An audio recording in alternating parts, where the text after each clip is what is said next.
اماں کو سنا آپ نے؟ شفیقہ آپا چاند رات کو نکاح کرنا چاہتی ہیں۔ ہم اتنی جلدی بھلا کیسے انتظامات کر پائیں گے؟ رمضان کے دنوں میں تو ویسے ہی تیاریاں مشکل ہو جاتی ہیں، اور ان کو تو عادت ہے ہتھیلی پر سرسوں جمانے کی۔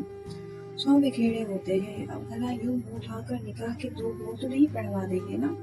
لاکھ جھنجھٹیں ہوتی ہیں، میرے تو ہاتھ پاؤں پھولے جا رہے ہیں۔ آپ منع کر دیں ان کو کہ ہمیں نکاح نہیں کرنا اتنی جلدی۔ عطیہ بیگم نے جب سے شفیقہ بیگم کا ارادہ سنا تھا تب سے ساس کی سر پر کھڑی جھنجھلاہٹ کا اظہار کر رہی تھی۔ ارے عطیہ، تم کاہے کو اتنا گھبرا رہی ہو؟ کوئی لمبا چوڑا پروگرام تھوڑی کرنا ہے، دھوم دھڑکا اور شور شرابہ شادی پر کر لیں گے، بس گھر کے لوگوں کے سامنے نکاح ہو جائے۔ سلطانہ بیگم نے ملائمت سے بہو کو سمجھایا۔ چھوٹی ہو یا بڑی اماں، تقریب تو تقریب ہوتی ہے نا، بیٹی کے معاملات میں ویسے بھی 100 پنچایتیں نکل آتی ہیں۔ کیا ہو گیا بیگم؟ اس وقت لقمان صاحب کمرے میں داخل ہوئے اور حواس باختہ عطیہ بیگم کو دیکھ کر سوال کیا۔ ارے بھائی، ہونا کیا ہے؟ آپ کی بہن کی تو عادت ہے شوشے چھوڑنے کی، اب شوشہ چھوڑ دیا کہ چاند رات کو حفصہ اور بیسم کا نکاح کر دیا جائے۔ ارے بھائی، تو اس میں اتنا بدحواس ہونے کی کیا ضرورت ہے؟ تم کون سا گھر میں اکیلی ہو؟ سموہی اور اشبا ہے نا؟ چپ کریں آپ، اشبا کا نام اس موقع پر نہ ہی لے تو بہتر ہے۔ ایک تو آپا نے دماغ خراب کر دیا ہے، اوپر سے آپ بھی۔ کر لوں گی میں سب کچھ خود ہی۔ اشبا کا نام سن کر عطیہ بیگم کا غصہ مزید بڑھ گیا اور وہ تنتناتی ہوئی کمرے سے نکل گئی۔ سلطانہ بیگم اور لقمان صاحب تعجب سے انہیں دیکھتے رہ گئے۔ سلطانہ بیگم اپنے 3 بچوں لقمان، شفیقہ اور اعجاز کے ساتھ آبائی گھر میں رہتی تھی۔ شوہر کا انتقال ہو چکا تھا، اپنی زمین اور اپنا کام تھا۔ دونوں بھائی تعلیم سے فارغ ہو گئے تو چھوٹا سا کاروبار اسٹارٹ کر لیا۔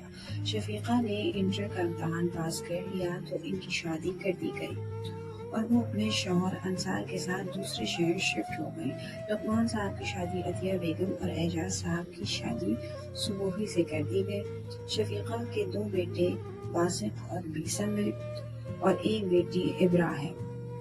لقمان احمد کا ایک بیٹا اسجد اور ایک بیٹی حفصہ تھی، جبکہ اعجاز صاحب کی بیٹی اشبا تھی۔ گھر پر سلطانہ بیگم کی مکمل حکمرانی تھی۔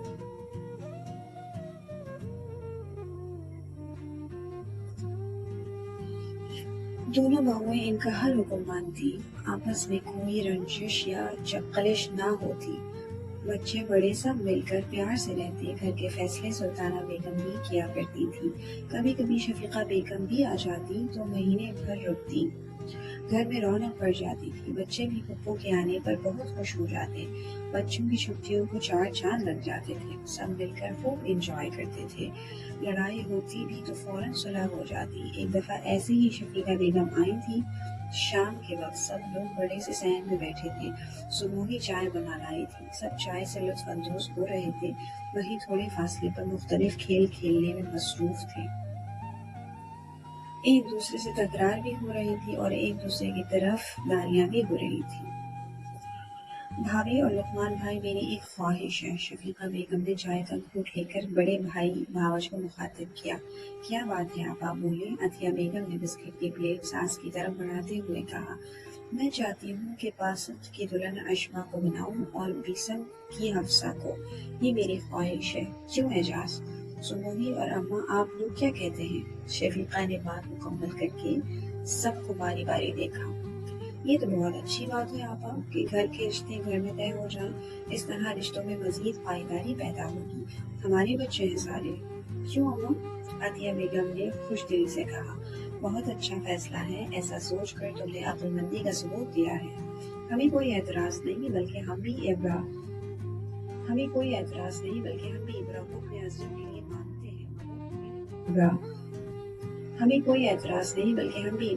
حضرت کے لیے مانتے ہیں مگر میرے خیال میں ایسی باتیں صرف گھر کی حد تک ہو تو بہتر ہوگا۔ اماں نے دانشمندانہ انداز میں کہا۔ مطلب بات تو طے ہے، شفیقہ بیگم نے خوش ہو کر کہا۔ مبارک مبارک، سب لوگ ایک دوسرے کو مبارکباد دینے لگے۔ اعجاز احمد اور لقمان احمد نے آگے بڑھ کر بہن کو گلے لگایا۔ سموہی دوڑ کر فریج سے چاکلیٹ لے آئی، سب لوگ مسکرا دیے۔ اس بار واپس لوٹتے وقت شفیقہ بیگم بہت خوش تھی۔